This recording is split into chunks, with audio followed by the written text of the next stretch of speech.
Hello everyone. तो आज की वीडियो में हम लोग पढ़ने वाले हैं right to education act 2009।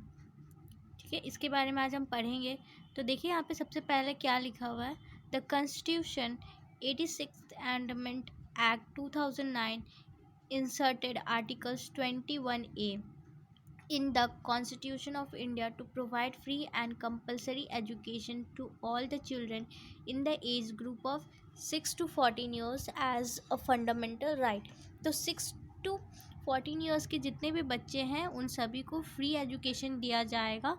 Free and compulsory education as a fundamental right. उन लोग का फंडामेंटल राइट है कि वो फ्री एजुकेशन प्राप्त करें। ठीक है, तो ये कब आया था? ये आर्टिकल्स जो है RTE act came into effect on 1 अप्रैल 2010। तो 1 अप्रैल 2010 में आया था, ये याद रखिएगा, बहुत ही इंपॉर्टेंट है।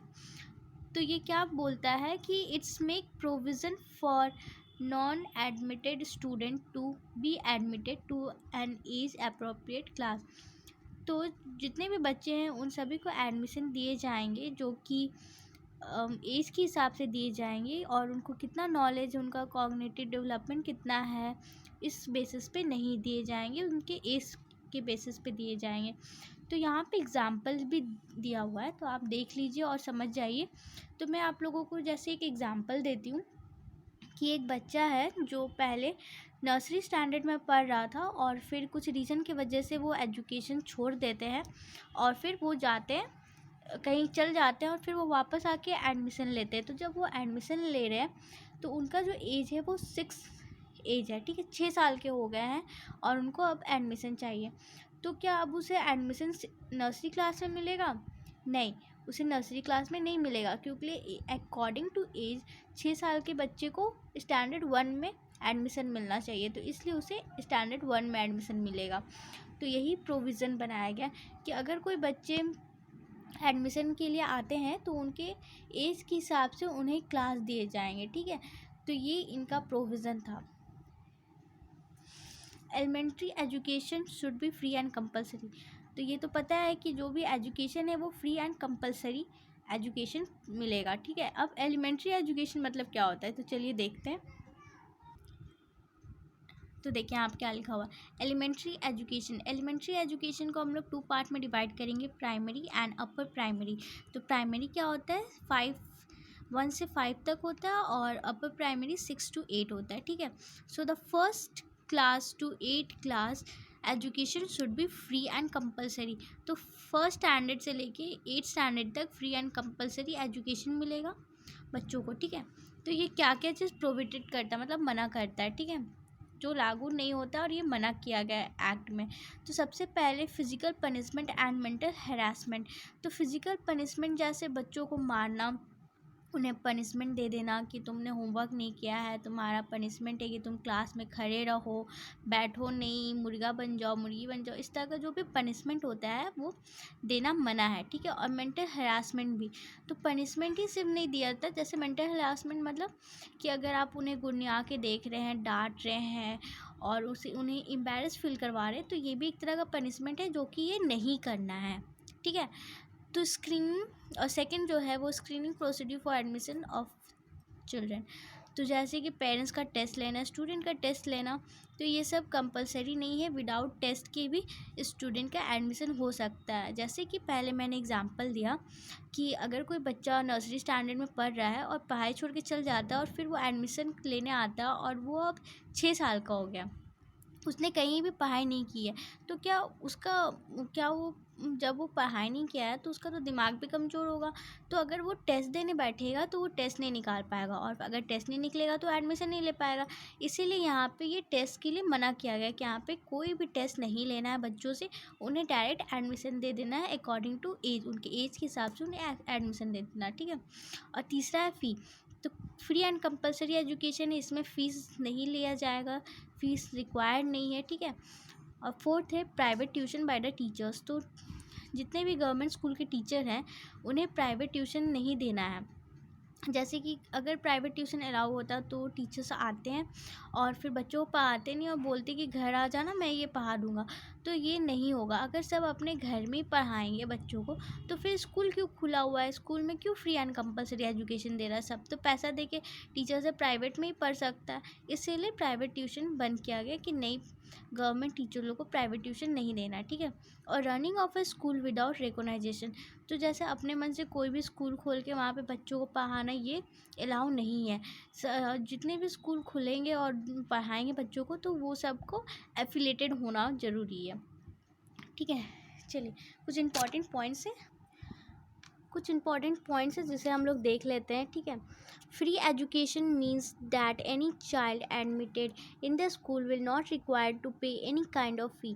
तो जो भी फ्री एजुकेशन का मतलब ये है कि जितने भी बच्चे स्कूल में एडमिशन ले रहे हैं उनसे बिल्कुल भी फ़ी नहीं लिया जाएगा। फ़ी किसी भी प्रकार का नहीं होगा, ना तो उनका यूनिफॉर्म के लिए फ़ी लिया जाएगा, ना ही उनके बुक्स के लिए, ना स्टडी मटेरियल्स के लिए, कुछ चीज़ के लिए भी पैसा नहीं दिया जाएगा। सारी चीज़ फ्री है और कंपलसरी, मतलब कि जितने भी एजुकेशन में जो भी like tuition fee, uniform, book, study material, वो सारे फ्री हैं, उसके लिए पैसे नहीं लिए जाएंगे, ठीक है। और यहाँ पे देखिए क्या लिखा हुआ है कि अब हम लोग यहाँ पे पढ़ेंगे कि स्कूल की दूरी कितनी होनी चाहिए। अगर 1 to 5 प्राइमरी स्कूल के बच्चे हैं तो उनका 1 किलोमीटर फ्रॉम द हाउस, तो उनके 1 किलोमीटर हाउस में से दूर स्कूल होना चाहिए। तो ये प्रोविज़न बनाया गया है कि स्कूल खुलने चाहिए कि इस घर के सामने, जैसे छोटे बच्चों के लिए 1 kilometre from the house and बड़े बच्चों के लिए 6 स्टैंडर्ड बच्चों के लिए 3 किलोमीटर फ्रॉम दी हाउस। तो ये यहाँ पे एक्ट प्रोवाइड किया children to access elementary school within the definite area, मतलब जितने भी एरिया हैं उनके घर के सामने वहाँ पे स्कूल ओपन होना चाहिए, कितना 1 किलोमीटर फ्रॉम दी हाउस। तो ये भी प्रोविज़न बनाया गया है, ठीक है। अब चलिए यहाँ पे duty of parents is to admit the child in the elementary school. तो पेरेंट्स का ड्यूटी है कि बच्चों का एडमिशन करवाए, बच्चों को एजुकेशन प्रोवाइड करे। अगर एजुकेशन फ्री मिल रहा है तो फिर क्या प्रॉब्लम है, बच्चों को एडमिशन दिए जाएँ, ठीक है। तो यहाँ पे फिर person with disability to free and compulsory education until the 18 years of age. तो जैसे कि नॉर्मल चाइल्ड लोग के लिए 6 to 14 ईयर्स है, वहीं पे अगर कोई डिसेबल चाइल्ड है तो उसके लिए 6 से 18 ईयर्स तक उन्हें फ्री एजुकेशन मिलेगा। और यहाँ पे एक और पॉइंट है मिड डे मील। तो सरकार यहाँ पे मिड डे मील भी प्रोवाइड कर रही है कि अगर बच्चा भूखा है तो कैसे पढ़ेगा, इसलिए उन्हें खाना भी प्रोवाइड किया जाएगा, ठीक है। अब यहाँ पे कुछ इंपॉर्टेंट पॉइंट्स है जैसे टीचर्स, ठीक है। तो टीचर्स का रेशियो क्या है, the ratio of a student and teacher is 30:1, मतलब 30 बच्चे पे एक teacher for class 1 to 5 and 35 student पे एक टीचर फॉर क्लास 6 to 8, ठीक है। चलिए अब सेकंड पॉइंट है बिल्डिंग।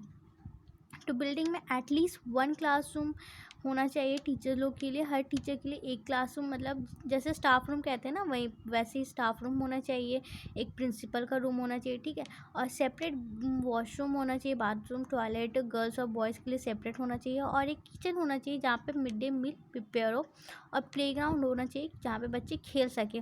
खेल कूद भी बच्चों लोग के लिए बहुत इंपॉर्टेंट है फिजिकल डेवलपमेंट के लिए, तो यहाँ पे प्लेग्राउंड भी होना चाहिए, ठीक है। अब सेफ़ एडिक्वेट ड्रिंकिंग वाटर भी ज़रूरी है कि यहाँ स्कूल में ड्रिंकिंग वाटर प्रोवाइड किए जाए, ठीक है। Minimum number of working hour under, इस प्रोविज़न के अंदर, इस एक्ट के अंदर मिनिमम वर्किंग डेज़ है टीचर्स लोग के लिए, ठीक है। तो किसी भी टीचर 1 to 5 स्टैंडर्ड के टीचर लोग के लिए 200 वर्किंग डेज़ और 6 to 8 स्टैंडर्ड लोग के लिए 220 वर्किंग डेज़, ठीक है। अब अगर बात की जाए आवर्स ऑफ वर्किंग, तो 1 से 6 स्टैंडर्ड की टीचर्स लोग के लिए 8 आवर्स एंड 6 to 8 के लिए 1000 hours. Minimum number of working hours per week, तो पर वीक टीचर्स लोग की मिनिमम आवर क्या होनी चाहिए under this act 25 hours including the preparing hour, ठीक है। और स्कूल में लाइब्रेरी प्रोवाइड होना चाहिए, लाइब्रेरी बना होना चाहिए जहाँ पे हमें न्यूज़पेपर, मैगज़ीन, बुक्स और स्टोरी बुक्स मिले बच्चों को, ठीक है। और एक प्लेग्राउंड जहाँ पे प्लेइंग मटेरियल हो, जितना play material, games and sports जो भी इक्विपमेंट है वो सारे प्रोवाइड होना चाहिए। तो अंडर दिस एक्ट ये सारे चीज़ इंपॉर्टेंट है। तो यह मैंने छोटा सा एक नोट्स बनाया है। अगर आप लोगों को ये वीडियो पसंद है तो प्लीज़ मेरे चैनल को सब्सक्राइब करना मत भूलिएगा, और मेरे चैनल पे ऐसे ही बीएड से रिलेटेड बहुत सारे वीडियो आते हैं, तो आप देख सकते हैं उसे। ओके, सो होप सो ये वीडियो आप लोगों के लिए हेल्पफुल हो। Thank you.